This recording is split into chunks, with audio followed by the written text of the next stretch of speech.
Bom dia, meninos. Bom dia.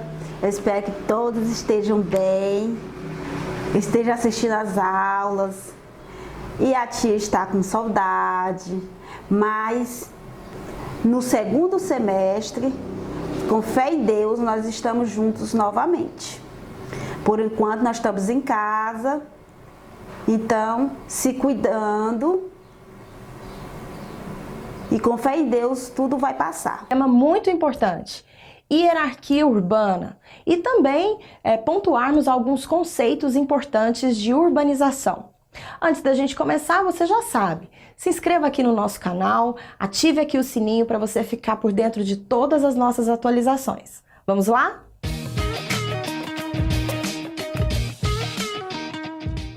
Então, pessoal, quando nós falamos em hierarquia urbana, nós estamos nos referindo à classificação da cidade segundo o seu poder de influência. Pense aqui comigo, existem muitas cidades no mundo todo, claro, só que umas muito mais desenvolvidas do que outras. Nós não podemos colocar as mesmas cidades no mesmo patamar de importância, por exemplo. Então, se nós analisarmos o poder que uma cidade tem de influenciar outras, nós estamos falando, portanto, de hierarquia urbana. A hierarquia urbana, ela estabelece, então, a partir do poder das cidades, uma classificação das mesmas. E essa hierarquia urbana, ou seja, essa classificação das cidades pelo seu poder de influência, vai ser definido por um outro conceito, o conceito de rede urbana. Então, a rede urbana acaba determinando a hierarquia urbana de um país. Por rede urbana, nós podemos entender o seguinte: é o conjunto de conexões das cidades no espaço geográfico. São as trocas comerciais que são feitas entre as cidades, formando uma rede de conexões. Quanto mais trocas comerciais uma cidade faz, maior será o seu papel na rede urbana. Bom, você percebeu que são conceitos diferentes de hierarquia urbana, de rede urbana, mas que eles acabam se entrelaçando. Então, se a gente considerar a hierarquia urbana, é possível perceber também que ao longo da história ela já foi alterada. Com a globalização, graças principalmente aos elementos causadores da globalização, os avanços dos transportes, os avanços das comunicações, as cidades hoje se integram e se influenciam de uma forma diferente. Dá uma observada aqui na ilustração. Você vai perceber que existia o esquema clássico, ou seja, antes da globalização, as cidades se influenciavam de maneira vertical. Então, a metrópole nacional influenciava a metrópole regional e uma ia influenciando a outra. Hoje não. Com a globalização, a hierarquia urbana mudou. As cidades continuam tendo essa classificação das que influenciam mais, outras menos, porém todas se influenciam. Até as menores cidades acabam também tendo poder de influência. É um poder de influência mútuo, porque hoje todo o espaço geográfico está integrado e as cidades, evidentemente, são os elementos que promovem essa integração. Pessoal, como é rico esse assunto de urbanização, não é mesmo?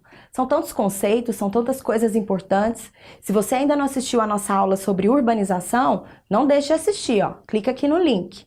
E ainda nesse assunto, dentro desse tema, nós precisamos também lembrar os chamados conceitos em urbanização. Eu trouxe aqui para vocês 3 conceitos muito importantes. Você já ouviu falar em megacidade? Então, megacidade é toda cidade que tem mais de 10 milhões de habitantes.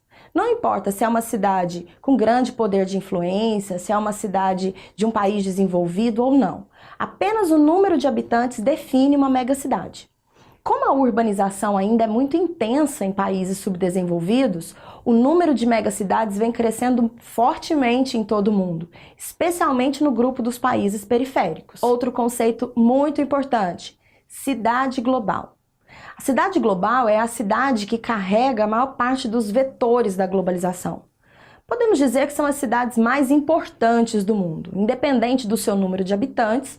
Uma cidade global é aquela, então, que possui os principais bancos, bolsas de valores, as agências de informação, os grandes aeroportos, enfim, todos os equipamentos necessários para que a globalização aconteça. Claro, essas cidades elas estão concentradas, em geral, nos países desenvolvidos. E elas podem se dividir em 3 grupos: cidades globais alfa, cidades globais beta, que inclusive São Paulo está inserido nesse conjunto, e as cidades globais do tipo gama. Megalópole é um outro conceito em urbanização muito importante. Nós podemos considerar uma megalópole como um encontro espacial entre 2 ou mais regiões metropolitanas, ou seja, a conurbação entre 2 ou mais regiões metropolitanas. As megalópoles são, portanto, hoje, as maiores aglomerações populacionais do mundo. Elas estão espalhadas aí por todos os países. No Brasil, só existe uma megalópole formada, que é a megalópole Rio-São Paulo. Então, a região metropolitana de São Paulo já se encontrou espacialmente com a região metropolitana do Rio de Janeiro, formando, portanto, uma única mancha urbana. Cidades extremamente integradas, cidades totalmente ligadas, uma influenciando a outra, claro, dentro das suas categorias. Funções e estruturas. A rede urbana sendo um conjunto de cidades interligadas, através de sistemas de transporte e de comunicações, contendo cidades de diferentes tamanhos, cidades pequenas, médias e, em menor caso, as metrópoles. Uma cidade é mais ou menos atrativa dependendo do papel que ela exerce. Assim, uma cidade grande, por exemplo, possui setores de serviços como saúde, transporte, educação mais desenvolvidos, uma maior oferta de trabalho, opções de lazer e mercado consumidor, gerando maior atração populacional do que uma cidade pequena, que depende do espaço rural. Ao observarmos a hierarquia urbana, temos o modelo clássico ou industrial. A articulação entre as cidades ocorre de forma rígida. Já no modelo atual, o modelo informacional, a articulação é marcada pela flexibilidade devido ao avanço tecnológico dos meios de comunicação e transporte, com as cidades se tornando mais dinâmicas. Podemos observar a classificação da hierarquia urbana, a partir de cidades globais, metrópoles nacionais, regionais e cidades médias e pequenas. Observando que a cidade global, ou mundial, exerce influência econômica e política em âmbito mundial, por ser centro financeiro, está conectada a outros lugares e abriga a sede de empresas e instituições internacionais. A urbanização brasileira é recente, se compararmos com o Velho Mundo, onde a Europa já possuía grandes centros urbanos. No Brasil, temos o início de uma concentração urbana no período colonial, na faixa do litoral, devido à necessidade de escoamento da produção, o clima mais úmido e fortificação para a defesa do território nacional. Para a fortificação, várias cidades receberam equipamentos de defesa.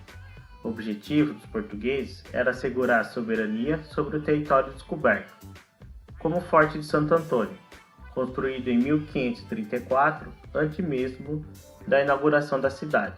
Trata-se da mais antiga edificação militar do Brasil e onde se localiza o famoso Farol da Barra. Um novo polo econômico cresceu no Sudeste. Relações comerciais interregionais se desenvolveram, criando um mercado interno e fazendo surgir uma vida social essencialmente urbana. As cidades exerciam poder político e econômico, influenciados pelos latifundiários e funcionários ligados à coroa portuguesa. A mudança política no Brasil é implementar o processo industrial, no qual podemos observar 2 momentos diferentes: na mudança de um país anteriormente direcionado para o produtor agrícola, para o mercado externo, para um país agora industrial. No primeiro momento, temos o período denominado Era Vargas, com a criação da indústria de base, siderúrgicas, empresas de mineração, de comunicação, importação de máquinas e uma estrutura para atrair indústrias estrangeiras.